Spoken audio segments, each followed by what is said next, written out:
Kfdx 3 News at 10, home of the 2026 Winter Olympics.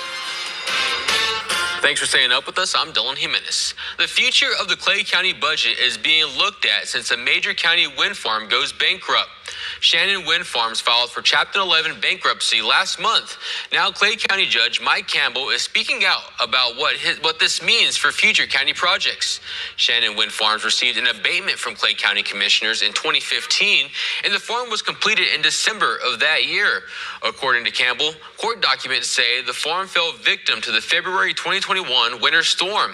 The storm prevented the windmills from making electricity and could not keep up with the market price at that time. This year was supposed to be the last year and final payment the county received from the abatement. With the wind farm filing bankruptcy, the county could potentially miss out on $1.5 million.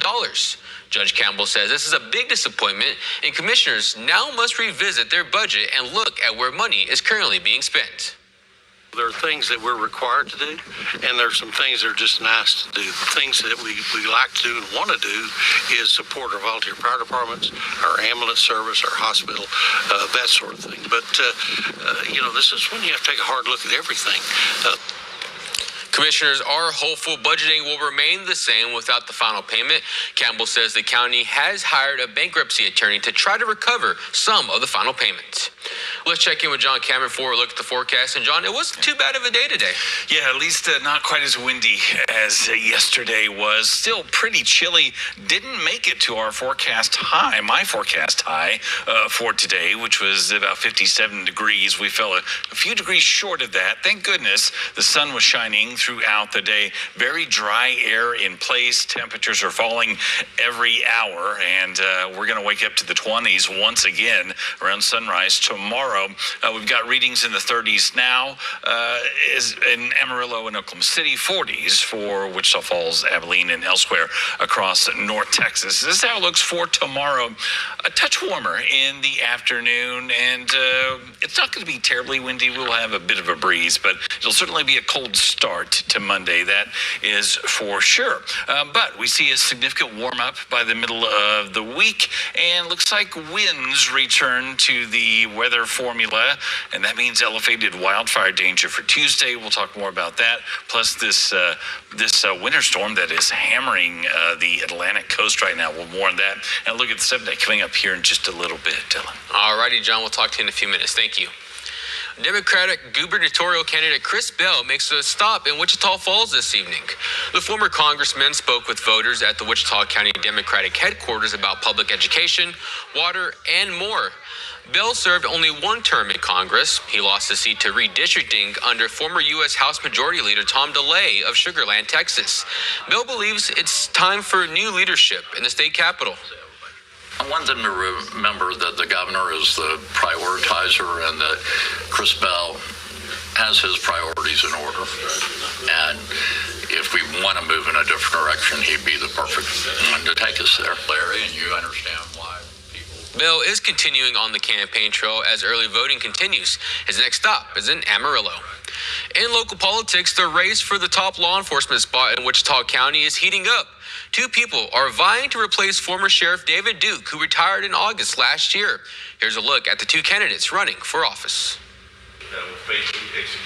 Since being sworn in as Wichita County Sheriff, William Rutledge is hoping to fulfill former Sheriff David Duke's unexpired term. The things we've done, policies we've made, the procedures we've made, the changes we've made along, I've been part of all that. Sheriff Duke was the sheriff, but I was second command for most of that. If it's working now, I don't know why we want to reinvent the wheel. About this time last year, the jail was short about 25 jailers. Under Rutledge, the jail has been fully staffed. We've worked on getting pay raises, worked on getting their salaries better. We'd have people to booster. They'll already be working for us. We're just moving from one budget to another budget line.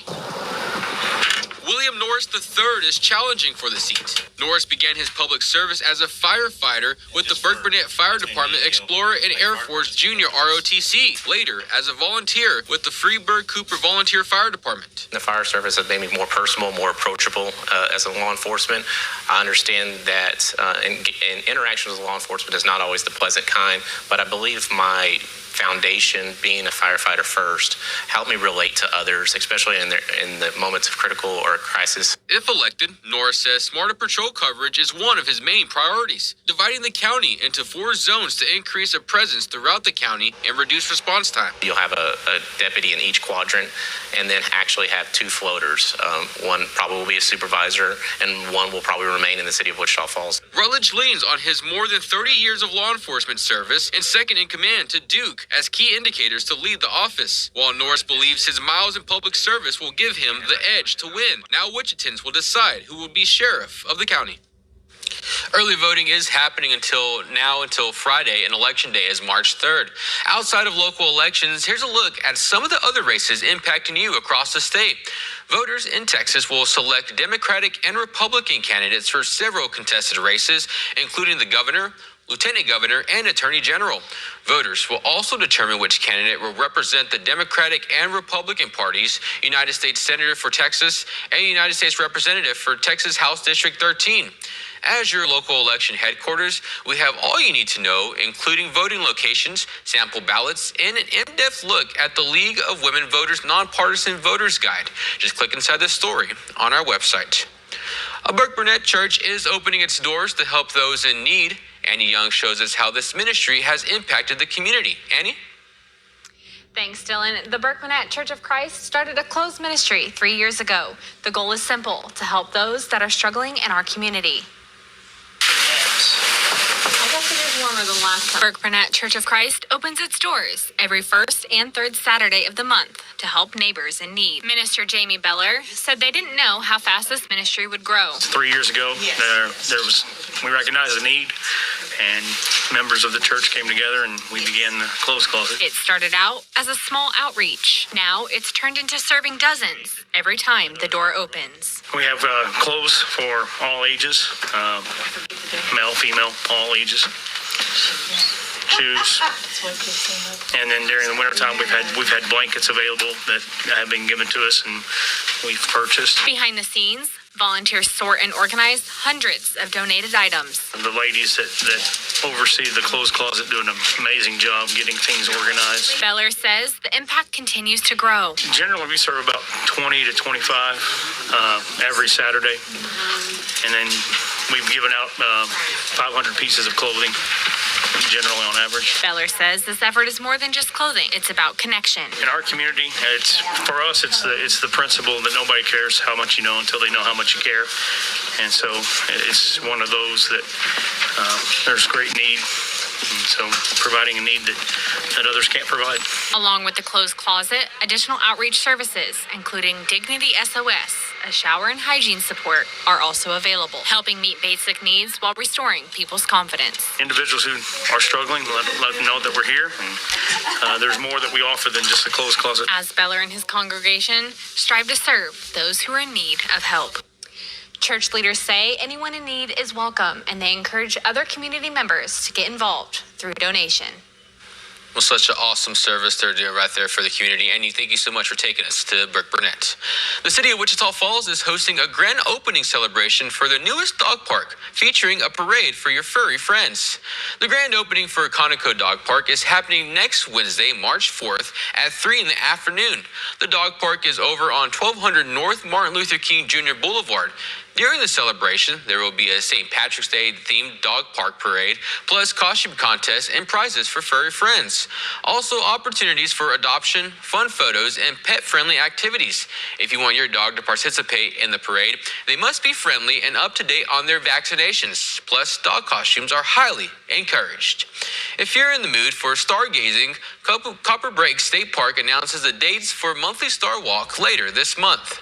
Once a month from March to October, you can enjoy a relaxing night in one of Texas's recognized dark sky areas with a clear view of the scenic landscape and stars. Bring your own chair and get the chance to view the night sky through a telescope. The event is free with park admission and is weather permitting. The first Star Walk is the night of March 14th starting at 8. You can find these dates again, plus updates as the weather changes on the Copper Break State Park Facebook page. Early voting is underway to decide who will represent the Texas Republican Party in the U.S. Senate race. Coming up, the candidates and their campaign strategies to win the seat. And still ahead, MJ Barrett is bringing us all things local sports, including the top 10 plays of the week. All that coming up after your full forecast with meteorologist John Cameron. We'll be right back. Look at your tires. Oh. You have Shit. Now that is really something. That was almost right on the second, little bastard shit.